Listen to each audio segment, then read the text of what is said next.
नतीजों का दौर है, लगातार मैनेजमेंट भी हमसे जुड़ रहा है और आज बात हम करेंगे मैक्स हेल्थ केयर की। पहली तिमाही में मैक्स हेल्थ केयर की आय 1629 करोड़ से बढ़कर 1935 करोड़ रही है और मुनाफे के फ्रंट की अगर हम बात करें तो ये 291 करोड़ से बढ़कर 295 करोड़ रहा है। हालांकि मार्जिन पर हल्का दबाव नजर आया है। इस बार के नतीजों, आगे के ग्रोथ आउटलुक पर चर्चा के लिए हमारे साथ हैं कंपनी के सीएमडी अभय सोई साहब। अभय जी, बहुत बहुत स्वागत आपका ईटी नाउ स्वदेश में, हमें समय देने के लिए सबसे पहले तो आपका बहुत बहुत शुक्रिया। नतीजों की तमाम बड़ी बातें हमने बताई और जो हम साफ तौर पर देख रहे हैं कि एक अच्छा जंप जो है नंबर्स में टॉप लाइन में देखने को मिला है, लेकिन मार्जिन्स पर हल्का दबाव हम देख रहे हैं। अगर मार्जिन के इन दबाव को हम समझना चाहें तो उसके कारण क्या हैं? क्या ये इसलिए है कि सीजनैलिटी फैक्टर इसमें है या जो नए बेड एडिशन हुए हैं उसके खर्च शामिल हैं या कुछ और भी कारण इसमें हो सकते हैं? तो आपने देखा होगा कि रेवेन्यू में हमारी 18% वृद्धि हुई है और ये वृद्धि ऑक्यूपेंसी की वजह से नहीं, लेकिन आरपॉब इंक्रीज की वजह से हुई है। जो क्लिनिकल प्रोग्राम्स हैं, हायर एंड सर्जरीज हैं वो करी हैं, रोबोटिक्स और ऑन्कोलॉजी की सर्जरीज होती हैं और ट्रांसप्लांट्स हैं जो ज्यादा revenue generating higher end surgeries हैं, जो ज्यादा उच्च कोटि की सर्जरीज हैं वो करी गई हैं और उसकी वजह से आरपॉब इंक्रीज किया है। तो इससे क्या होता है कि जब आप ज्यादा महंगी सर्जरी, ज्यादा जो कॉम्प्लिकेटेड सर्जरीज करते हैं उसमें जो प्रतिशत मार्जिन होता है वो कम होता है, लेकिन उसका एब्सोल्यूट प्रॉफिट, जो एक टोटल प्रॉफिट होता है उन सर्जरी से, वो ज्यादा होता है। तो हमारा हमेशा ये मानना रहा है कि 2 लाख की सर्जरी जिसमें 20% 20% मार्जिन हो, वो ज्यादा बेहतर रहता है। हालांकि अगर आप 20,000 रुपए की सर्जरी करें उसमें 50% मार्जिन हो। बिल्कुल।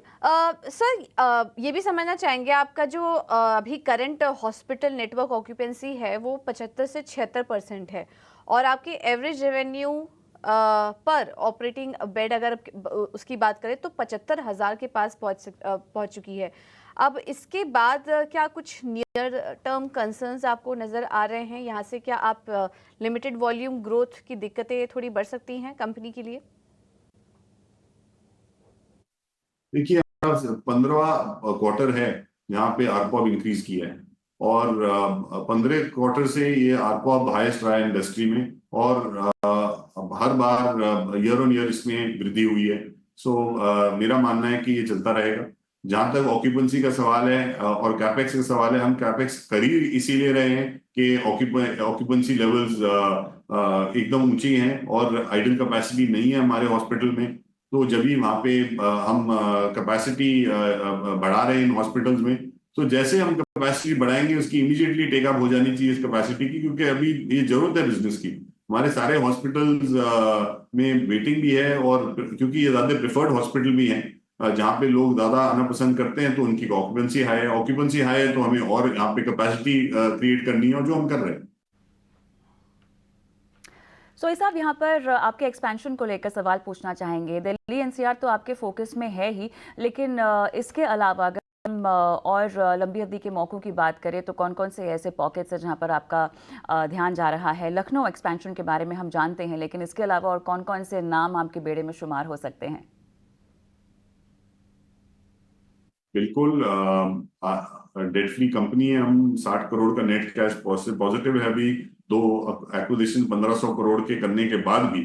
तो इसके नतीजे से अगर हम और कुछ 500 करोड़ का एबिटा रहा है इस क्वार्टर और ये बढ़ना चाहिए, तो फ्री कैश फ्लो भी जनरेट हो रहे हैं कंपनी में। 300 करोड़ का फ्री कैश फ्लो था इस क्वार्टर में और पिछले साल मेरे ख्याल कुछ 1200-1300 करोड़ का फ्री कैश फ्लो था पूरे साल का। तो अगर इस हिसाब से देखें तो बैलेंस शीट भी है और अपॉर्चुनिटीज भी देख रहे हैं हम बाकी शहरों में।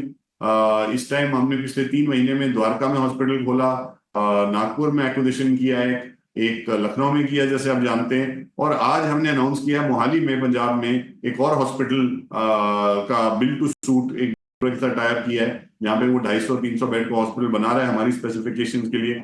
में पैसे भी वो लगाएगा और हम उसको एक लीज रेंट देंगे जिस दिन उसका हॉस्पिटल कंप्लीट हुआ।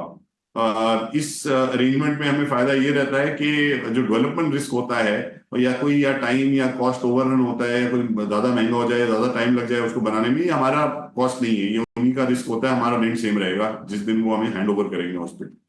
सो फोकस है और भी कुछ 15-20 शहरों में जहाँ पे हमारे जो बाकी पीयर ग्रुप है, जो हमारे बाकी कंपेटिटर्स हैं, उनने वायबिलिटी प्रूव करी है, यहाँ पे वो अच्छा खासा कर रहे हैं। हम भी चाहते हैं कि वहां पे जाके एंटर करें और भी अच्छा काम करें।